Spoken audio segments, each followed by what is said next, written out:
Hallelujah. मेरे प्रियो, आज परमेश्वर रोमियो 7 और उसकी 7वीं अध्याय और 8वीं आयत से हमसे बातें करना चाहता है।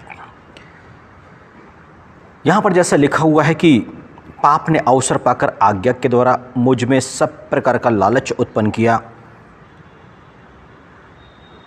पाप ने अवसर पाकर, पौलुस कुछ बातों से होके गुजरा और एक बात उसको समझ में आ गई कि जब पाप को पौलुस के जीवन पर एक अवसर मिला तो पाप ने क्या किया, उसके अंदर में हर तरह के लालच को उत्पन्न कर दिया, क्योंकि जो बातें जुड़ी थी वो लालच से जुड़ी थी। यानी कि पाप को एक व्यक्ति के शरीर पर आने के लिए, उसके जीवन में प्रवेश करने के लिए एक अवसर चाहिए है। और परमेश्वर ने यह प्रकाशन उसको दिया कि पाप एक व्यक्ति के जीवन में, एक मनुष्य के जीवन में किस रीति से आता है। और पौलुस ने इस बात को समझ गया। अब परमेश्वर चाहते हैं, प्रभु यीशु मसीह चाहते हैं कि हम मनुष्य भी इस बात को समझ जाएं कि पाप एक व्यक्ति के जीवन में प्रवेश कैसे करता है।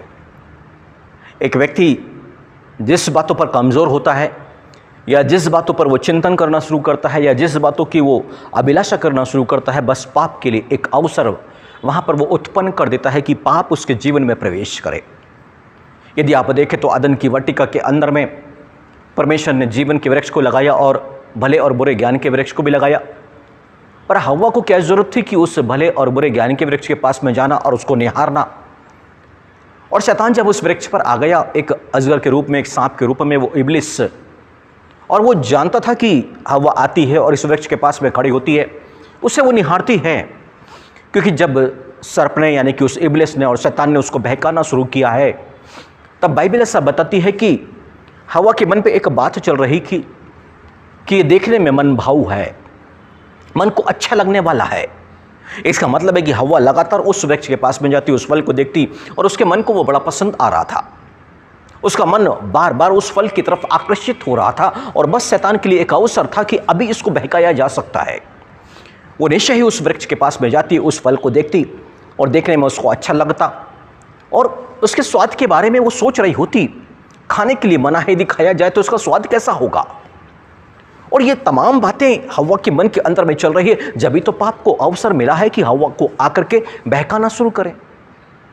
दाऊद यदि अपने छत पर टहल रहा और जाके उस नग्न स्त्री को जो नहा रही है, शरीर पे वस्त्र नहीं है उसके, उस स्त्री को वो देख रहा है, और जब उसने देखा है तभी तो पाप को अवसर मिला कि व्यभिचार की बातों को उसके अंदर में उत्पन्न कर दिया जाए। यूदास, जब यीशु मसीह ने, जब उस स्त्री ने यीशु मसीह के ऊपर में एक महंगे इत्र को, यानी कि साल भर की जो इनकम जिससे इतना महंगा इत्र खरीदा गया है, उस इत्र को लाके यीशु मसीह के ऊपर में डाला, और तब यूदास के मन में क्या चल रहा था कि ये इत्र 300 दिनार में बेचा जा सकता था। उसके मन में क्या चल रहा था? रुपया, पैसा। और शैतान के लिए बस यही तो अवसर है हर जगह पर। यदि नाबोत की दाग की बारी है, नाबोत वहां पर है, राजा अहाब जा रहा है, जब उसकी दृष्टि उस दाग की बारी में पड़ी है, अभिलाषा जागी है कि मेरा होना चाहिए, बस पाप वहीं पर जन्म लेना शुरू कर रहा है। पाप को अवसर मिल रहा है मनुष्य के अंदर में आने के लिए, उनको बहकाने के लिए, और उनको वो गुनाह करने के लिए जिससे परमेश्वर नाराज होता है। और इसलिए जब आज हम रोमियो के नाम पत्र 7वीं अध्याय में और उसकी 8वीं आयत में है, तो वहां पर स्पष्ट लिखा है, पाप ने अवसर पा करके बहकाया है। पाप ने अवसर पाके हर तरह के लालच को जब पौलुस में उत्पन्न किया है। हालेलुया। यानी कि मनुष्य क्या करे, अपनी आंखों को अपने वश में रखे। यदि अपनी आंखों पर वो कंट्रोल रखता है, ऐसे तमाम जगह से एक व्यक्ति जिसे पराई स्त्री को देखने का शौक होता है, उसके अंदर में व्यभिचार उत्पन्न होएगा। एक स्त्री जो पराई पुरुष को देखना चाहती है, उसके अंदर में व्यभिचार को उत्पन्न होएगा, और 100% होएगा। एक लोभी व्यक्ति होता है, किसी वस्तु को देखता है और बार बार देखता, सोचता है, तो उसके अंदर में एक लालच उत्पन्न होता है, और जानते हैं बस यहीं से पाप को अवसर मिलता है कि उसके अंदर में उसको पाने के लिए गलत तरीकों का इस्तेमाल करने के लिए वो युक्ति भी प्रदान करता है। यानी कि पाप बाहर है, मनुष्य के अंदर में हो ही नहीं सकता। और जब कैन से परमेश्वर की मुलाकात होती है, कैन से जब परमेश्वर बात करता है, तब परमेश्वर ने सावधान किया था, देख पाप द्वार पे छिपा हुआ बैठा है। यानी कि छिपा क्यों बैठा है? उस पाप को अवसर चाहिए कैन के अंदर में प्रवेश करने के लिए, और एक महान पाप उससे करवाने के लिए। पर इसके जीवन पर भलाई नहीं है ना, ये बुराई करना चाहता है। इसके मन के अंदर में कुछ तो गलत चल रहा है, जिसका फ़ायदा पाप ने उठाया, इसके अंदर में प्रवेश किया, और हुआ क्या? कैन ने अपने भाई हाबिल की हत्या कर दी। मेरे प्रिय भाइयों बहनों, पाप आप पर प्रभुता नहीं कर सकता है। आप अपनी आंखों को, अपने मन को अपने वश में रखना पड़ेगा, कंट्रोल करना पड़ेगा पवित्र आत्मा के सामर्थ्य से। और यही वो पल होगा जब आप पाप पर प्रभुता कर सकते हैं।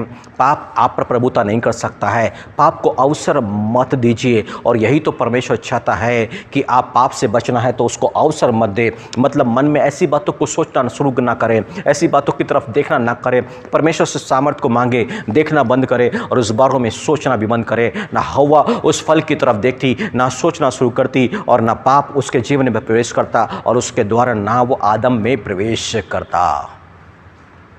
हालेलुया। सोचिए, पाप रहित जीवन जीना कितना आसान है। बस अपनी आंखों पर कंट्रोल करना है मेरे प्रिय भाइयों और बहनों। और जब हम ऐसा कर पाएंगे तभी जाकर के हम उससे आज़ाद हो सकते हैं और एक पवित्रता का जीवन हम जी सकते हैं। तो आइए हम मिलकर प्रार्थना करेंगे। मेरे पवित्र पिता प्रभु यीशु मसीह नाज़री के नाम से हम बस दया चाहते हैं प्रभु जी। आज आपका आत्मा जिन बातों के लिए हमें प्रभु जी अगुवाई कर रहा है, परामर्श दे रहा है, जो प्रकाशन दे रहा है मेरे पवित्र पिता, उस बातों को आज हम सभी समझ सके हैं प्रभु जी कि पाप को अवसर नहीं देना है प्रभु जी। हमारी आँखें और हमारा मन प्रभु जी, ये दोनों ही बातें उसको अवसर दे सकते हैं प्रभु जी।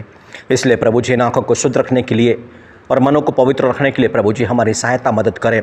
हम जितने सुनने वाले हैं प्रभु जी, आज जिस वचन को जो सुनेंगे प्रभु जी, उन सभी पर हम यही दया, यही अनुग्रह चाहते हैं पिता। सहायता करें प्रभु यीशु मसीह के नाम पर, आमीन।